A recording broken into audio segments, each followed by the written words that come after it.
Assalamualaikum warahmatullahi wabarakatuh. Kami dari kelompok 3 akan mempresentasikan sebuah makalah yang berjudul Tinjauan Histori Studi Semantik. Sangat beragam pandangan mengenai histori semantik terdahulu. Banyak sekali dari kalangan-kalangan yang mengatakan awal mulanya semantik muncul.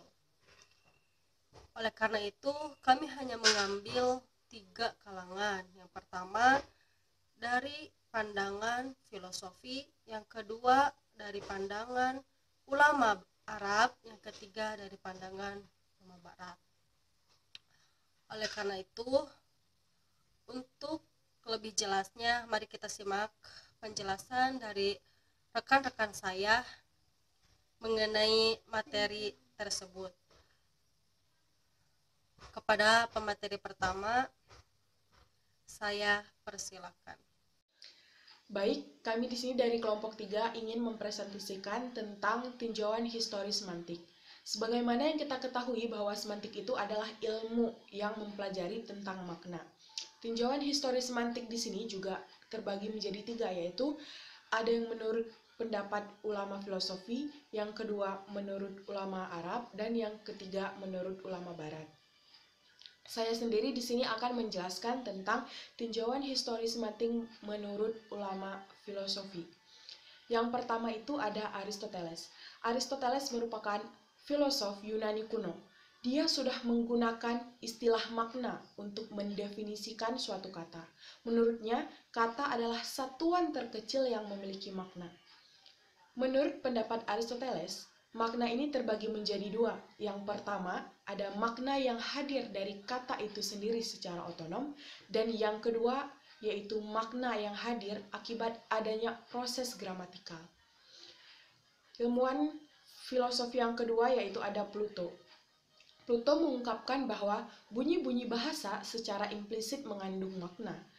Plato sendiri itu berpendapat bahwa makna ada hubungan yang penting atau ada keterkaitan hubungan antara kata-kata atau bunyi-bunyi bahasa yang dipakai dengan barang-barang yang dinamainya. Sedangkan menurut Aristoteles sendiri, kata dan makna itu merupakan soal perjanjian antara pemakai bahasa. Dan pendapat Aristoteles inilah yang sering digunakan atau yang sering menjadi panutan dalam kajian-kajian linguistik. Yang ketiga, ada Panini. Panini merupakan seorang ilmuwan dari India yang telah mengkaji tentang pemahaman karakteristik bahasa, tentang pemahaman karakteristik kata dan makna,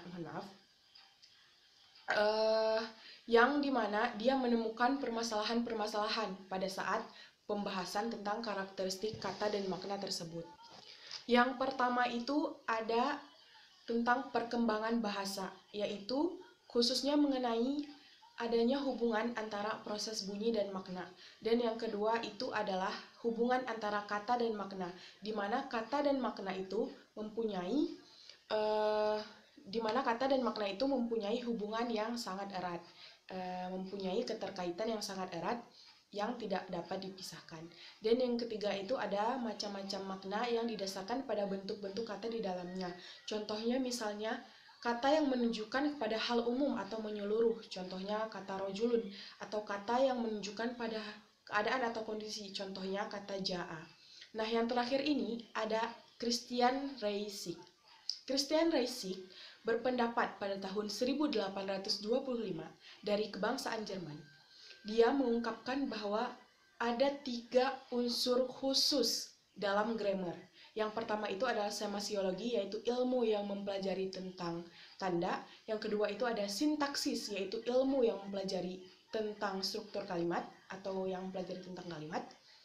Dan yang ketiga ini ada etimologi, yaitu ilmu yang mempelajari tentang asal-usul kata sehubungan perubahan makna atau bentuk.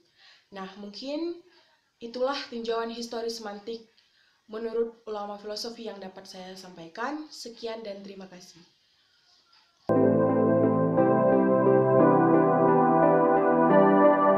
Assalamualaikum warahmatullahi wabarakatuh. Saya Yani Fajira Hayatul Masrurah, saya akan membahas tinjauan historis semantik menurut ulama Arab. Nah, di kalangan para ulama Arab, kajian semantik sudah dilakukan abad kedua Hijriah. Hal ini ditandai dengan disusunnya kamus oleh Al-Khalil bin Ahmad Al-Farahidi yang diberi nama Kitab Al-Ain. Para ulama Arab memberi perhatian terhadap kajian semantik ini dikarenakan adanya semangat untuk memelihara Al-Quran dan memurnikan dari segala bentuk lahan dan inhiraf. Nah, lalu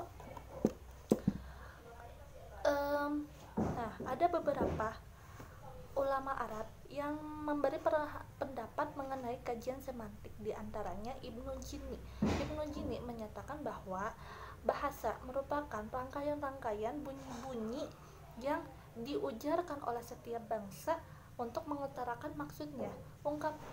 Maksud dari ungkapan tersebut yaitu makna atau arti yang diucapkan oleh setiap pembicara terhadap pendengar itu menggunakan bunyi-bunyi yang diucapkan ataupun bunyi-bunyi yang ditulis berupa lambang-lambang.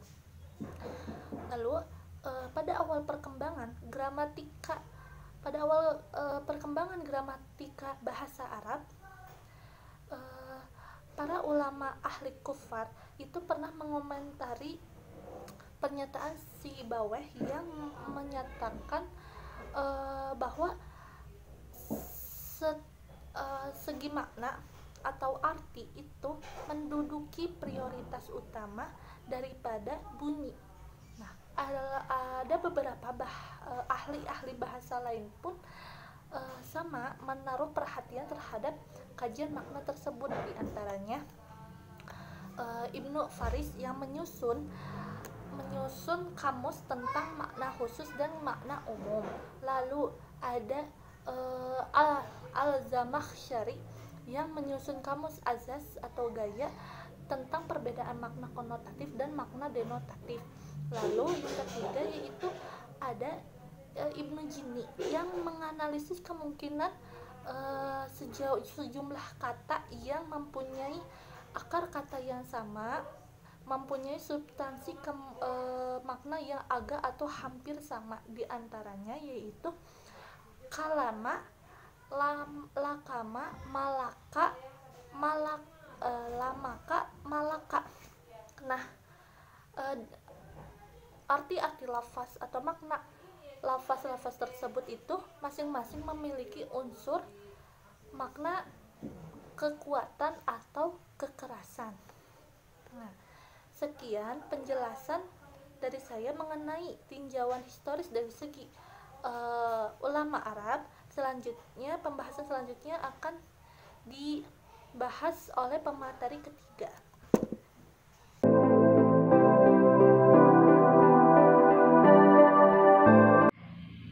Bismillahirrahmanirrahim. Baiklah, di sini saya akan menjelaskan mengenai sejarah studi semantik menurut ulama Barat. Ada beberapa pendapat dari ahli Barat mengenai sejarah studi semantik, diantaranya yang pertama, seorang linguis Jerman, Reisig, mengemukakan konsep baru tentang gramatika. Dia mengatakan bahwa gramatika terdiri atas yang pertama semasiologi, yang berarti studi tentang makna. Yang kedua, sintaksis, yang berarti studi tentang susunan kalimat. Dan yang ketiga, etimologi, yang merupakan studi tentang asal-usul kata, perubahan bentuk kata, dan perubahan makna. Kemudian pada tahun 1825, walau studi makna telah dilakukan, akan tetapi studi semantik belum pernah digunakan. Kemudian yang kedua, menurut Ferdinand de Saussure dalam bukunya Cours de Linguistique Générale mengemukakan bahwa studi linguistik harus difokuskan pada keberadaan bahasa itu dan pada waktu tertentu. Dengan demikian, pendekatannya harus sinkronis dan studinya harus deskriptif. Kemudian yang ketiga, menurut Edward Sapir dalam bukunya Language, Introduction to the Study of Speech, ia mengatakan bahwa walaupun tidak pernah menyebutkan istilah semantik, tetapi ia mengemukakan tentang konsep atau ide. Ia juga mengatakan bahwa suatu kata itu mewakili suatu konsep tunggal ataupun suatu kombinasi konsep yang saling berhubungan sedemikian rupa dan membentuk kesatuan psikologis. Ia juga membicarakan tentang konsep gramatikal yang ditunjukkan dengan hadirnya imbuhan, kata tugas, dan susunan kata. Kemudian yang keempat, menurut Leonard Bloomfield, dalam bukunya Language, dia menjelaskan bahwa kita dapat mendefinisikan arti kata secara tepat apabila arti kata tersebut berhubungan dengan hal-hal yang kita ketahui secara ilmiah. Akan tetapi kita tidak dapat mendefinisikan arti kata seperti kata cinta dan benci. Malah seringkali kita menjumpai arti kata bahasa tidak cocok dengan penggolongan ilmiah. Contohnya ikan paus dengan ikan lumba-lumba yang secara ilmiah itu termasuk ke dalam golongan mamalia. Akan tetapi dalam bahasa ini disebut dengan ikan.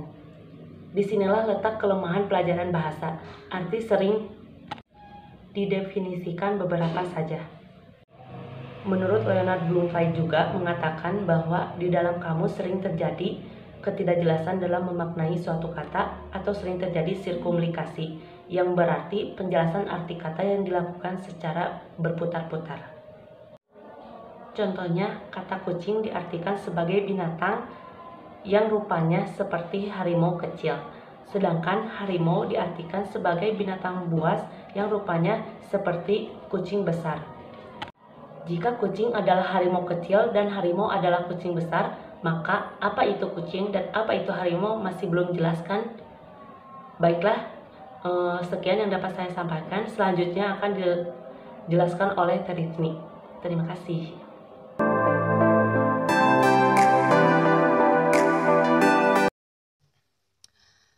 Oke, saya akan melanjutkan pemaparan dari mengenai tinjauan historis studi semantik dari pandangan Barat. Menurut Noam Avram Chomsky, beliau adalah tokoh tata bahasa transformasi. Dalam bukunya Aspect of the Theory of Syntax pada tahun 1965 mengatakan bahwa semantik merupakan bagian dari tata bahasa setelah gramatikal dan fonologi, di mana arti kalimat dikaji oleh semantik. Di sini sangat berperan penting semantik bagi tata bahasa. Kenapa? Agar kita paham akan tujuan dari bahasa itu sendiri.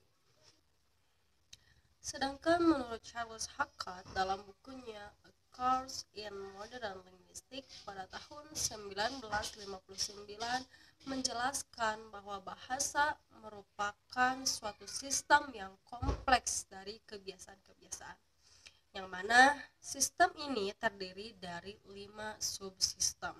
Yang pertama, subsistem gramatikal, yang kedua, subsistem fonologi, yang ketiga, subsistem morfofonemik, yang keempat, subsistem semantik, yang kelima, subsistem fonetik. Subsistem gramatikal yaitu ilmu yang mengkaji tentang tata bahasa atau susunan sebuah kalimat, yaitu yang terdiri dari subjek, predikat, dan objek. Itu dikaji oleh subsistem gramatikal. Yang kedua yaitu subsistem fonologi.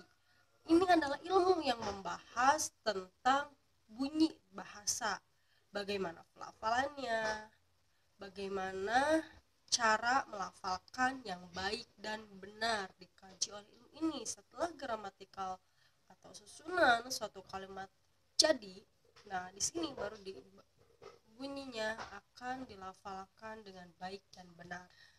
Begitupun dengan morfofonemik, yaitu cara menghubungkan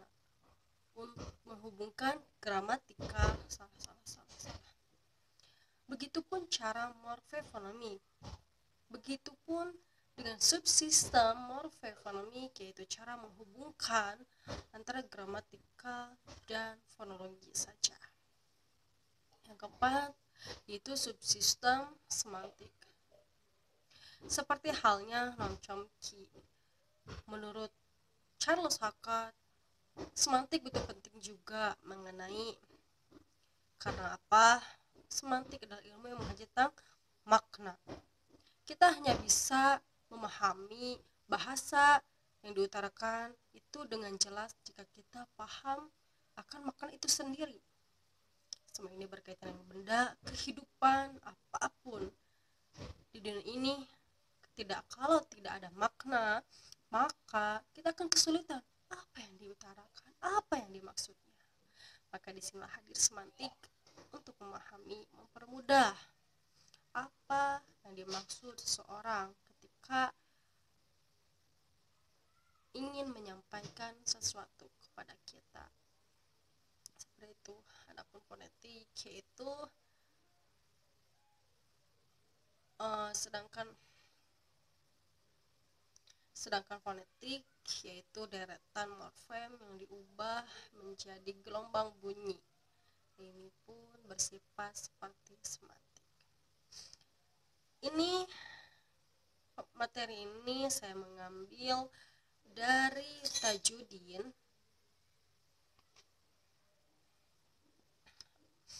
Materi ini saya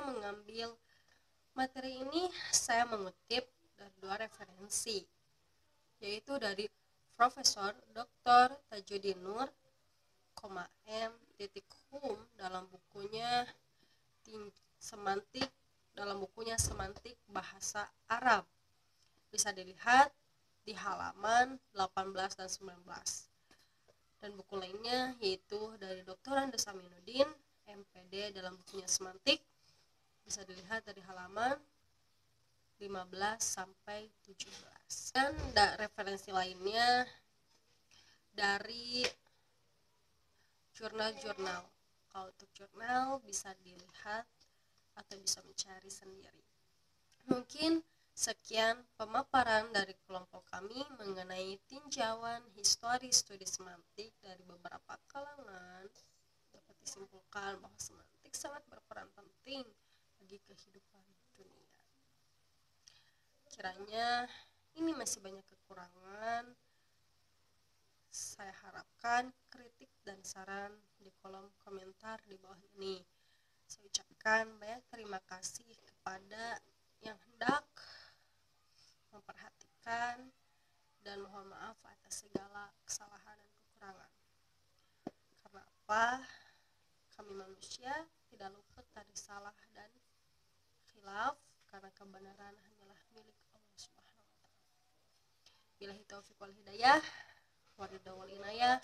Wassalamualaikum warahmatullahi wabarakatuh.